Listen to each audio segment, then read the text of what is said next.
back. You're 5 o'clock. Copy.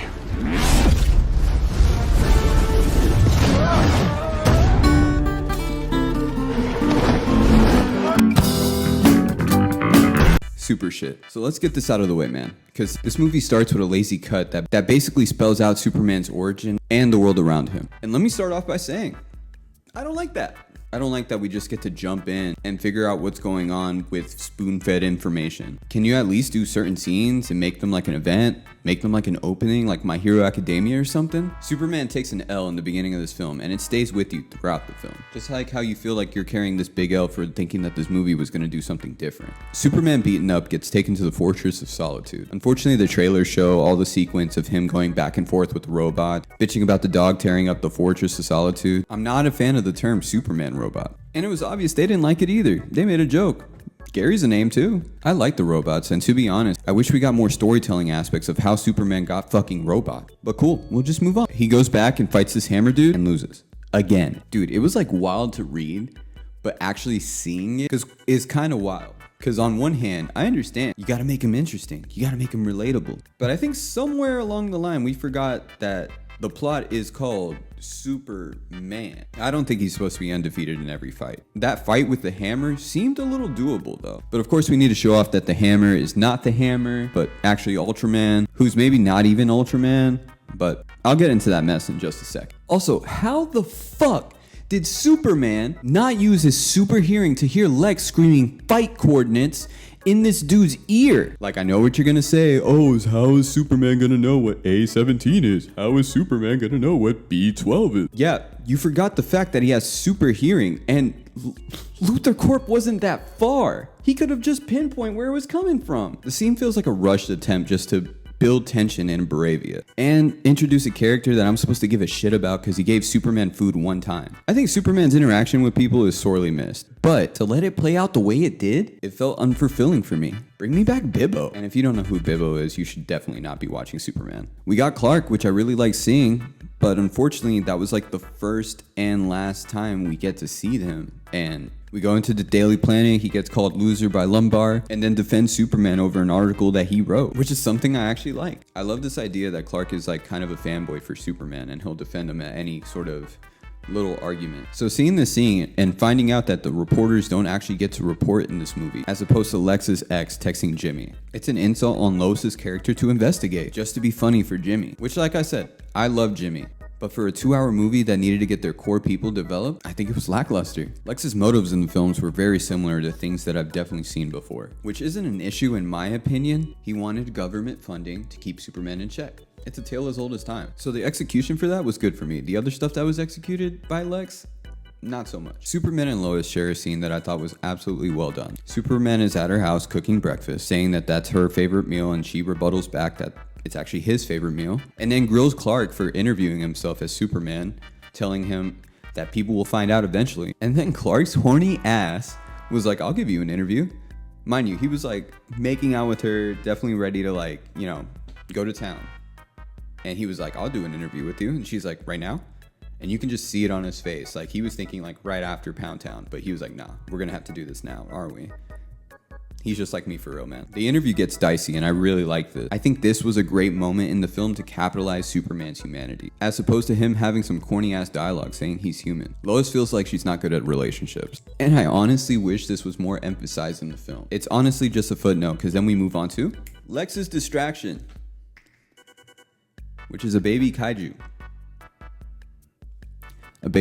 This just screams James fucking Gunn, bro. This just screams James Gunn. I honestly feel like if you actually read the Superman comics you were talking so much about, you would probably grab villains from his rogues gallery, right? Oh, side note, did you know James put fucking Metallo in the prequel book, but not in the movie? Let this sink in real quick. Fucking Metallo was in a children's book that was considered a prequel to this movie. This is kind of why I am the way I am with James Gunn. We got people supporting him with his past work, thinking that he could just make anything come to life. But it's honestly not the case, guys. He said himself a long time ago, He didn't want to do Superman. And then he said he found a way in with the dog. Like, that should have been a key indicator there that this man did not know what to do with Superman, let alone care for him as much as everyone else does. Let's get back to the movie though. We get introduced to the Justice Gang, which I feel like is a safe way to do the Justice Society, but why? And in a Superman movie, they take on the kaiju and kill it. And Superman is very sad, but very lax about it. Like, guys, no, don't. Come on. Don't kill the thing. Come on, man. Damn.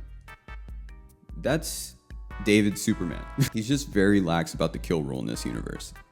We'll talk about that later too. The engineer was watching when Superman dipped out of getting healed from the fortress the first time. I forgot to bring that up. So she had the coordinates to get to the Fortress of Solitude. And I'll tell you what, when they got there and the Fortress of Solitude rose up when Lex came in, I immediately knew Ultraman was Bizarro. I don't know if I want to talk about this now or later, but here we go again. James Gunn making a worse version of two different characters. He's not a perfect Bizarro. He's not a comic accurate Ultraman. So like, why are we doing that? And making him the main villain for your final fight is insanely whack. I checked out a lot during this movie, and I was really trying to check in, but then you have the scene where James Gunn is vilifying Superman's Kryptonian parents, which is insane. It's like James was reading the back of All-Star Superman while he was watching The Boys. Stay with me now. Black Noir and Ultraman are the same fucking character. They're even handled the same comedically. And also, the plot of The Boys is, sorry, spoiler alert, Homelander gets taken down by Black Noir, who is a clone of Homelander. James, what are you doing? Wrong source. They take Superman's dog and kill off all the robots in the fortress. They also get to his computer and fix a message that he was listening to when he was sent down from Krypton as a baby. It was severely damaged, but they were able to fix it, and it had such wonderful news. So Superman's a Viltrumite now? I think it's incredibly insulting to discount Superman's Krypton lineage, especially when you have a current comic run exploring how Krypton is while he was 11 years old and still able to share in the fact that he had human parents after the fact he left Krypton. But that doesn't matter, it's just source material to make your movie better. I get he's supposed to be like human. Couldn't we get like a subtle nod instead of this in-your-face bullshit? People want to say Henry had no human aspects in his role, and then I pull this up. Mom? I'm all right.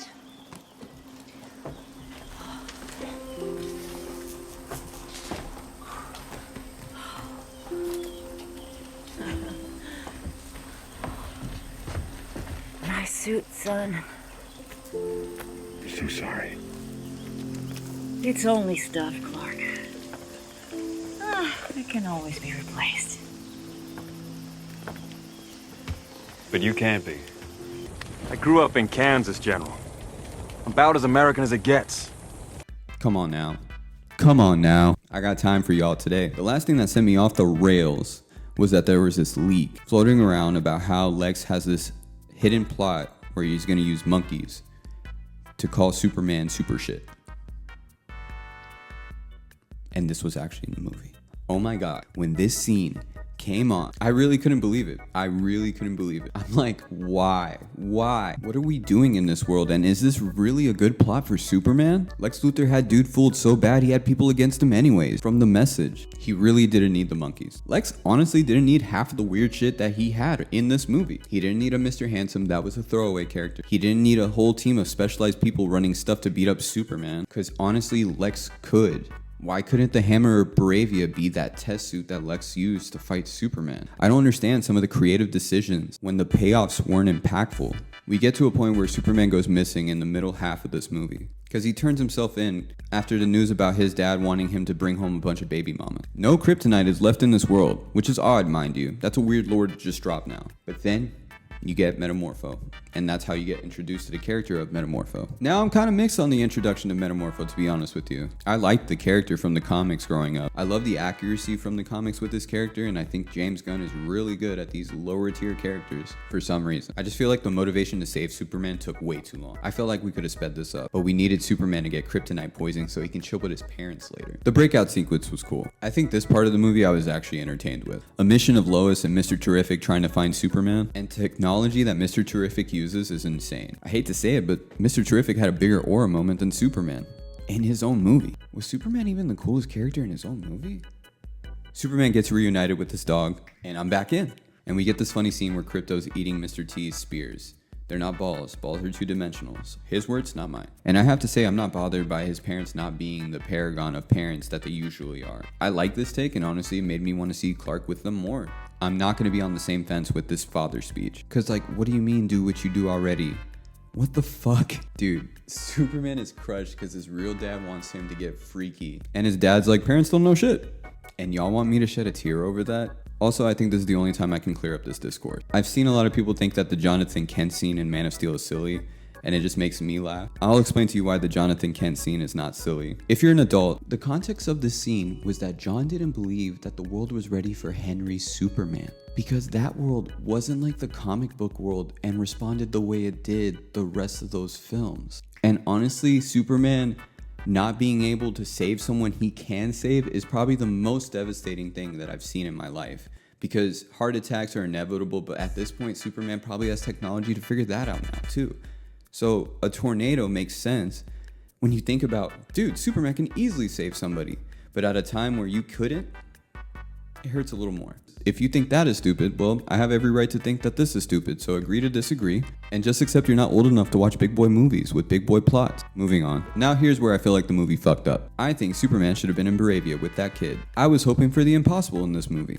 And that would have made this Superman movie just as exciting as y'all believe it is. Just the fact that the Justice Gang had to handle it left me disappointed, because Superman was busy killing Bizarro. It was such an anticlimactic fight, and it had no stakes whatsoever. Once Superman said that black hole can kill anybody, and sent a poor disabled person into it. Yeah, bro, think about that. Superman fought someone disabled. He didn't talk him down like he does in the cartoons or the comics or the TV show. He dislocates his shoulder to flip this dude in a black hole, while the Justice Gang helps in Bravia and Hawkgirl kills the bad guy.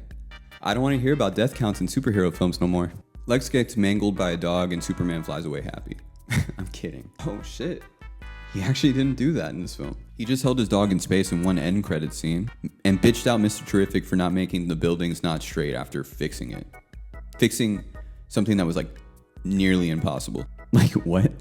James, didn't you say you weren't gonna make post-credit scenes that lead to nothing? James, didn't you say that one scene that had bad CGI wasn't gonna be in the final cut of the film? But it was. Like, why are y'all dick riding a liar? Y'all think I'm dumb for liking Zach, but at least he didn't lie to us about his vision. The spoiler review is filled with a lot of anger because I'm passionate about this character. I think that it's a character so deeply misunderstood, yet so easy to portray. But now I have to explain to a whole new audience who Superman really is, because we have too many people relying on movies for them to use for fact. That's why these movies matter. They should take everything from the comics and add its own interpretation, so a new audience can be a part of a certain storyline in the comic that has been around for a minute. I think we're getting lazy with our superhero movies. I think DC should let the animated team they had rocking in the 2000s and 1990s and let them cook with the movies, because I feel like that would work. This movie was never going to look beautiful due to the weird cinematography from the guy who did The Flash. I left the movie feeling like I didn't have anything to bring home. It's all been done before. It really felt like a filler episode to an episode that was about to pop off. I've seen a lot of differences of opinions, and I'll end my opinion with this. If this is your Superman movie, cool. If it gets you into the lore, please listen and don't feel attacked. Be secure in your likes, but just be educated and don't be a troll. A lot of people that are Superman fans now are the reason why Man of Steel reviews were divided, because their kiddie brain couldn't handle an adult story for Superman. Leave Man of Steel out. Read Absolute Superman. Read the current run of Superman with Summer of Superman. You can even read Lex Luthor lore. Get educated. Don't let these movies be the only way you can form an opinion on a comic book character. I think it was fine, honestly. I'm being hypercritical, but at the end of the day, I do think it was just an okay Superman movie that I think over time will get lost in a stream of superhero movies. Because I need you to tell me, is it better than The Avengers? Is it better than Thunderbolts? Is it better than Spider-Man? Is it better than The Batman? Is it better than Teenage Mutant Ninja Turtles? Be honest with me. And will it be better than Fantastic Four? I definitely hated the Suicide Squad, but do you think that's better than Superman? I definitely will rewatch so I can digest more of the movie. Let it send its message to me now that I've gotten my criticism out. I want to take a second to give David his flowers. None of this was any of his fault. He really did a lot with the role, and I'm happy that we got a new Superman on the team. I just wish his story wasn't an over course correct for a darker universe. I think there's a happy medium somewhere. I think if Zack and Gunn worked on a movie together, I think we all would win, to be honest. I think that's what it takes to make a larger than life superhero film. A superhero film that feels more personal, and might be able to have an emotional scene without getting interrupted by comedy. This will be the last video about this though, and I thank you for joining me on this ride. I know I said this already in my non-spoiler video, but thank you guys for following me in this journey. I hope you guys have a beautiful day. Enjoy yourselves. Mwah. And David, you're my biggest fan. Peace out.